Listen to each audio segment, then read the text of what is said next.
Assalamualaikum warahmatullahi wabarakatuh. Baik, anak-anak ibu, selamat pagi. Semangat pagi pada pagi hari ini. Dan selamat buat anak-anak ibu yang telah naik ke kelas 6. Pada semester yang sekarang, belajar agama masih bersama ibu, yakninya Ibu Titin Marlita. Oke. Sebelum kita mulai belajar, marilah kita membaca doa terlebih dahulu. A'udzu billahi minasy syaithanir rajim. Bismillahirrahmanirrahim. Rabbil zidni ilma warzuqni fahma. Ya Allah, tambahkanlah ilmuku dan berilah aku petunjukmu. Amin. Baik, alhamdulillah kita telah membaca doa mau belajar. Pada hari pertama ataupun pertemuan pertama kita pada hari ini, kita belajar pendidikan agama Islam dan budi pekerti, yakninya pelajaran 1, indahnya saling menghormati, yang terdapat dalam surat Al-Kafirun. Oke, dari pembelajaran kita, yakninya indah saling menghormati, kompetensi inti yang hendak kita capai ada 4. Ada berapa? Ada 4. Yang pertama adalah menerima, menjalankan, dan menghargai ajaran agama yang dianutnya. Yang kedua, menunjukkan perilaku jujur, disiplin, tanggung jawab, santun, peduli, dan percaya diri dalam berinteraksi dengan keluarga, teman, guru, dan tetangga, serta cinta terhadap tanah air. Dan yang ketiga, apa? Memahami pengetahuan faktual dengan cara apa?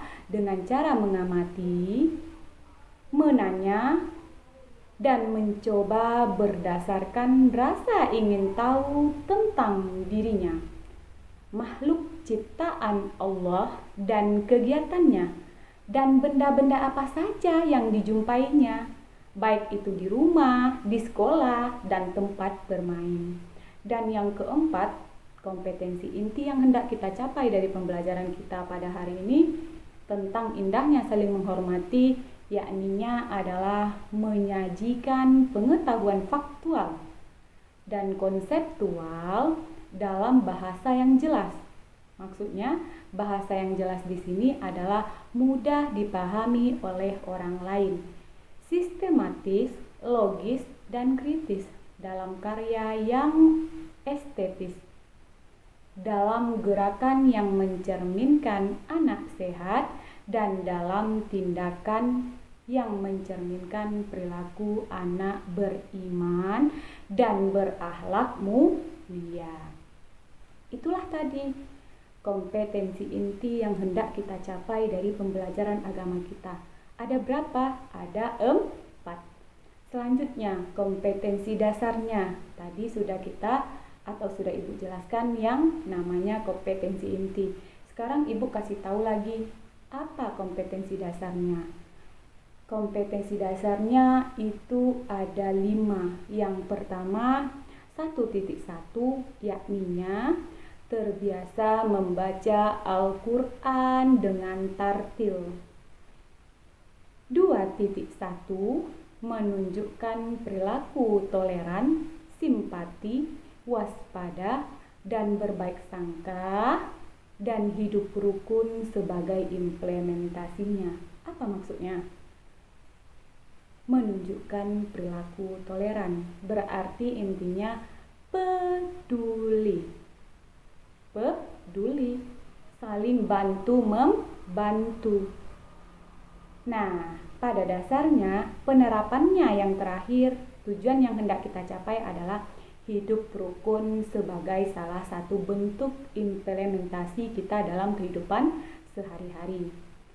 Nah, pada dasarnya hidup rukun yang implementasinya dalam kehidupan sehari-hari itu berdasarkan pemahaman dari surat Al-Kafirun, surat Al-Maidah, dan surat Al-Hujurat. Oke, selanjutnya 3.1 memahami makna surat Al-Kafirun, surat Al-Maidah, dan surat Al-Hujurat dengan jelas dan benar. Nah, maksudnya di sini adalah apa ya makna dari surat ataupun ketiga surat yang telah Ibu kasih tahu tadi. Yang pertama surat Al-Kafirun, yang kedua surat Al-Maidah, dan yang ketiga adalah surat Al-Hujurat. Selanjutnya membaca surat Al-Kafirun, surat Al-Maidah, dan surat Al-Hujurat dengan jelas dan benar. Dan 4.1.2 kompetensi dasar yang hendak kita capai yakninya adalah menulis dari surat Al-Kafirun, surat Al-Maidah, dan surat Al-Hujurat dengan benar. Maksudnya dengan benar di sini adalah sesuai dengan Al-Qur'an. Oke. Itu tadi yang namanya kompetensi dasar yang hendak kita capai pada pembelajaran kita. Selanjutnya, sedangkan indikator yang hendak kita penuhi itu ada 6. Yang pertama, membaca Al-Quran dengan tartil. Tadi juga dijelaskan bahwasanya di kompetensi inti dan kompetensi dasar tetap akhir dari pembelajaran kita mampu membaca Al-Quran dengan tartil, membaca Al-Quran dengan benar, sesuai dengan tajwidnya. Oke, selanjutnya yang kedua, mengetahui makna dari yang namanya surat Al-Kafirun dengan benar. Jangan hanya sekedar kita tahu surat Al-Kafirun, ya surat Al-Kafirun, tetapi kita tidak tahu apa makna dari surat Al-Kafirun tersebut. Apa pesan Allah dalam surat Al-Kafirun ini? Walau bagaimanapun dalam surat itu terdapat kandungannya, terdapat maknanya, terdapat yang namanya pesan Allah dalam surat tersebut. Yang ketiga adalah membaca surat Al-Kafirun. Nah, membaca surat Al-Kafirun itu adalah indikator yang ketiga. Selanjutnya yang keempat, membaca ataupun menulis surat Al-Kafirun dengan baik dan benar. Yang kelima, menyebutkan arti dari surat Al-Kafirun tersebut dengan baik dan benar. Nah, setelah kita mengetahui atau membaca dari surat Al-Kafirun tersebut, kita juga harus mengetahui apa itu artinya, apa kandungannya yang terdapat dalam surat Al-Kafirun tersebut. Oke, dan yang keenam adalah mencontohkan perilaku toleransi dan simpati sebagai implementasi dari pemahaman surat Al-Kafirun tersebut. Oke, sekarang Ibu jelaskan ya tentang Al-Kafirun tersebut. Surat Al-Kafirun artinya adalah orang-orang kafir. Apa? Artinya adalah orang-orang kafir. Nah, surat ini termasuk golongan surat apa? Termasuk dari golongan surat Makkiyah. Kenapa Ibu katakan termasuk dalam golongan surat Makkiyah? Alasannya adalah surat ini turun di kota Mekah. Oleh karena itulah surat ini termasuk dalam golongan surat Makkiyah. Surat Al-Kafirun pada dasarnya diturunkan setelah surat Al-Ma'un. Ingat ya, Ibu rasa sewaktu kalian kelas 5 itu kita sudah belajar yang namanya surat Al-Ma'un. Mudah-mudahan anak-anak Ibu masih mengingat pembelajaran kita sewaktu kita masih berada di kelas 5 kemarin. Oke, surat Al-Kafirun ini terdiri dari berapa? Dari 6 ayat dan merupakan ayat ataupun surat yang ke-109. Berarti surat Al-Ma'un surat yang ke-108. Oleh karena itulah surat Al-Kafirun merupakan surat yang ke-109. Kembali perhatikan Ibu, nama Al-Kafirun tersebut diambil dari mana? Kenapa dinamakan dengan surat Al-Kafirun? Pasti banyak anak-anak Ibu yang pada dasarnya, kenapa ya Bu dinamakan dengan surat Al-Kafirun surat tersebut? Oke, sebelum anak-anak Ibu bertanya, Ibu langsung menjawab, surat Al-Kafirun adalah diambil dari ayat pertama. Diambil dari mana? Diambil dari ayat pertama, yang mana surat Al-Kafirun berisi pernyataan bahwa Tuhan yang disembah Nabi Muhammad SAW dan para pengikutnya bukanlah Tuhan yang disembah oleh orang-orang kafir.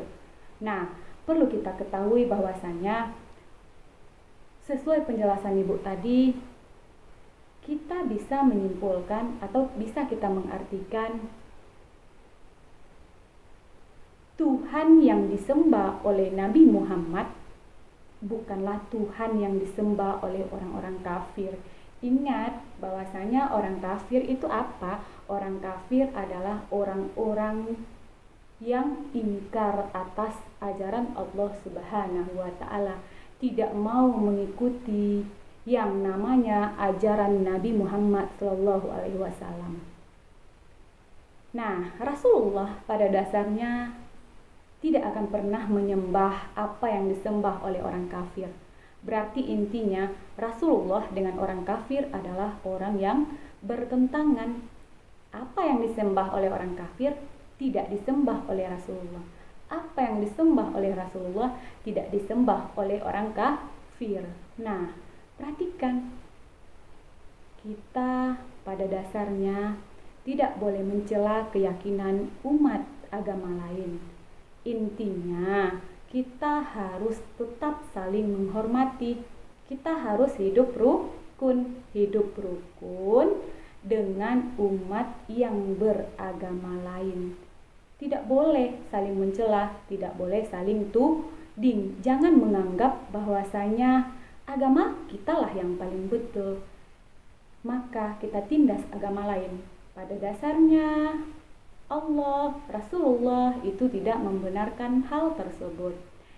Kita tetap saling menghargai, tidak boleh mencela. Intinya kita sesama umat manusia, kita sesama saudara seiman di muka bumi ini adalah ciptaan Allah. Oleh karena itulah kita tetap saling rukun. Nah, yang dinamakan rukun itu pada dasarnya bukanlah mencampur adukan keyakinan. Nanti kalian mengartikannya seperti ini. Sudahlah, kemarin Ibu mengatakan bahwasanya kita wajib yang namanya saling saling menghargai, hidup rukun. Tidak apa-apa kita campur adukkan keyakinan. Kita pelajari semua agama yang ada di Indonesia ini. Pada dasarnya artinya bukan seperti itu yang Ibu maksud. Intinya di sini surat Al-Kafirun di sini menjelaskan bahwasanya kita sebagai umat beragama, mau itu agama yang kita anut, walaupun berbeda dengan agama kawan kita yang lain atau saudara kita yang lain, kita tidak boleh mencela. Kita wajib menghargai, menghormati. Contohnya apa? Ini misal, ketika ada salah satu teman kalian yang melaksanakan sholat, itu umat kita lah ya, yang pergi ke agama Kristen, itu pergi ke tempat ibadahnya. Kita selaku umat agama yang lain tidak boleh menghardik, tidak boleh mencela, tetap hargai. Itulah keyakinan mereka dan inilah keyakinan kita. Kenapa hal yang demikian ketika kita mencela, ketika kita menghardik dari agama yang lain, itu merupakan perbuatan yang sangat tercela. Perlu kita ketahui, yang namanya tercela itu sangat-sangat tidak Allah sukai. Allah sangat-sangat tidak menyayangi orang-orang yang memiliki sifat tercela. Allah menganjurkan kita berbuat kebajikan, berbuat kebaikan. Hindari yang namanya perbuatan yang tercela. Nah, sebelum kita membaca, kira-kira sudah paham kan apa yang Ibu sampaikan barusan tentang sekilas tentang makna dari surat Al-Kafirun tersebut? Selain dari makna, di mana surat Al-Kafirun tersebut diturunkan? Tadi Ibu sudah jelaskan juga bahwasanya surat Al-Kafirun tersebut diturunkan di kota Mekah. Oleh karena itulah surat Al-Kafirun dikenal dengan golongan surat Makkiyah, surat yang diturunkan setelah surat Al-Ma'un, yakninya surat yang ke-109. Paham kan? Insya Allah paham ya. Oke, sekarang kita lanjutkan yang namanya membaca surat Al-Kafirun. Ayo kita baca sama-sama ya. Sebelum kita membaca, hendaknya kita baca ta'awuz terlebih dahulu. A'udzu billahi minasy syaithanir rajim. Bismillahirrahmanirrahim. Qul ya ayyuhal kafirun la a'budu ma ta'budun wala antum abiduna ma a'bud wala ana abidum ma abattum wala antum abiduna ma a'bud lakum dinukum waliyadin. Sadaqallahul azim. Setelah kita membaca surat Al-Kafirun tadi, otomatis kita juga harus mengetahui apa sih arti dari surat Al-Kafirun tersebut.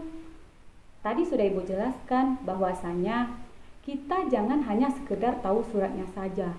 Kita juga harus memahami dan mengetahui arti dari surat Al-Kafirun tersebut sesuai dengan standar kompetensi yang hendak kita capai. Oke, dengan menyebut nama Allah yang Maha Pengasih lagi Maha Penyayang, katakanlah, hai orang-orang kafir. Oke, itu arti dari ayat yang pertama. Katakanlah, hai orang-orang kafir, aku tidak akan menyembah apa yang kamu sembah. Nah, dari surat ataupun dari ayat yang kedua surat Al-Kafirun ini menjelaskan bahwasanya Rasulullah Shallallahu Alaihi Wasallam, Nabi Muhammad Shallallahu Alaihi Wasallam itu tidak akan pernah menyembah yang pada dasarnya apa yang disembah oleh orang-orang kafir. Ingat ya, bahwasanya mereka adalah umat yang berlawanan. Orang kafir merupakan orang yang ingkar atas Allah Subhanahu wa Ta'ala. Dan yang ketiga, yakninya, dan kamu bukan penyembah Tuhan yang aku sembah. Begitu juga sebaliknya. Tadi Rasulullah mengatakan bahwasanya, atau surat Al-Kafirun ini menjelaskan apa?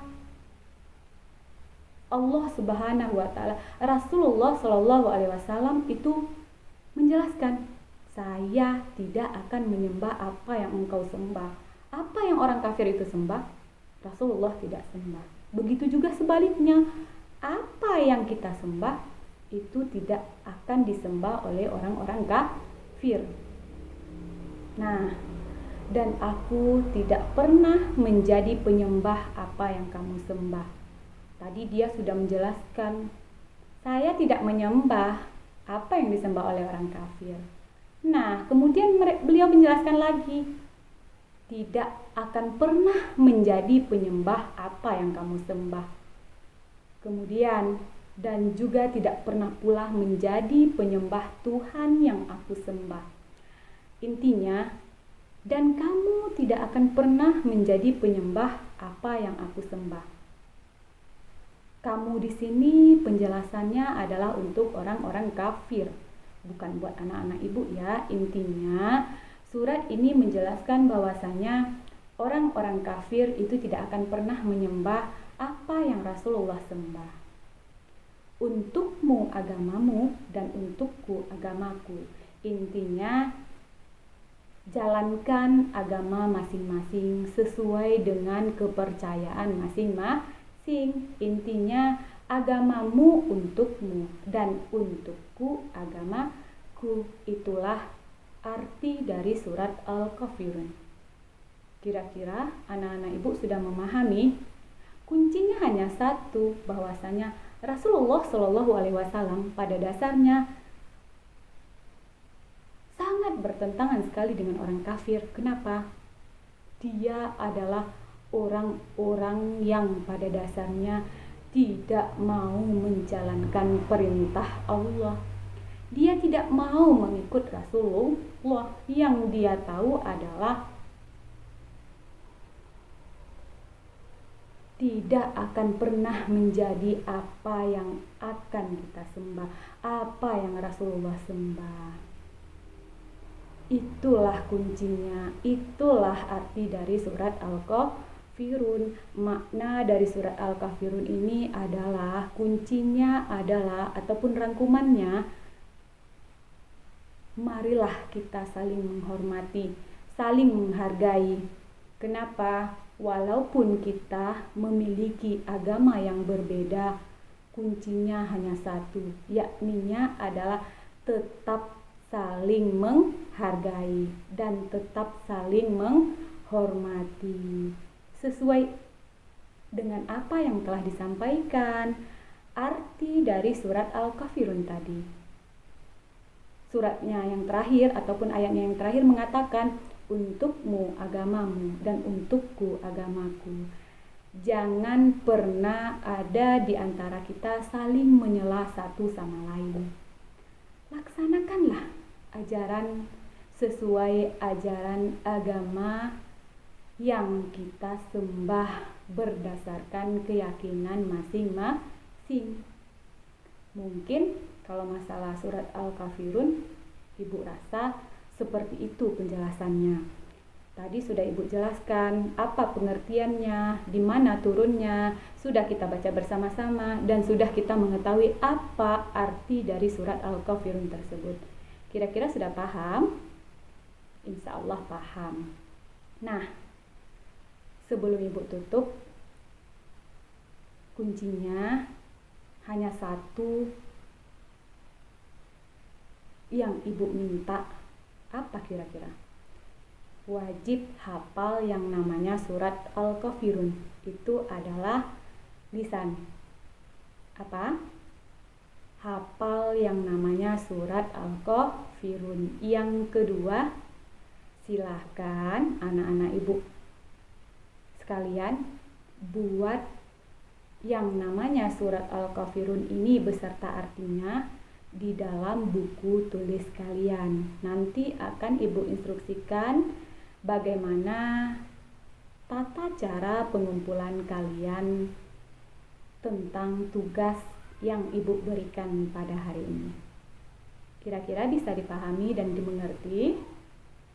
Oke, Ibu rasa sudah sangat-sangat jelas ya penjelasan Ibu pada pagi hari ini, dan mudah-mudahan kalian tetap bersemangat menerima pembelajaran dari Ibu ataupun dari guru yang lain setiap hari selama masa pandemi kita belum berakhir, pandemi COVID-19. Oleh karena itulah pada dasarnya kita belajar masih dalam pembelajaran jarak jauh, pembelajaran yang bersifat daring dalam jaringan. Mungkin ini salah satu bentuk pembelajaran yang bisa Ibu berikan, dalam artian tetap pada dasarnya walaupun kalian di rumah, pembelajaran tetap kalian terima. Dan Ibu sebagai orang tua ataupun guru kalian di sekolah tetap membagikan yang namanya tugas dan tanggung jawab Ibu. Oke, mungkin pembelajaran kita pada hari ini Ibu cukupkan sampai di sini. Marilah kita menutup dengan mengucapkan hamdalah. Alhamdulillahirabbil alamin. Semoga pembelajaran kita pada pagi hari ini mendapatkan amalan yang baik dan merupakan ilmu bagi anak-anak Ibu yang berada di rumah. Selalu jaga kesehatan ya. Assalamualaikum warahmatullahi wabarakatuh.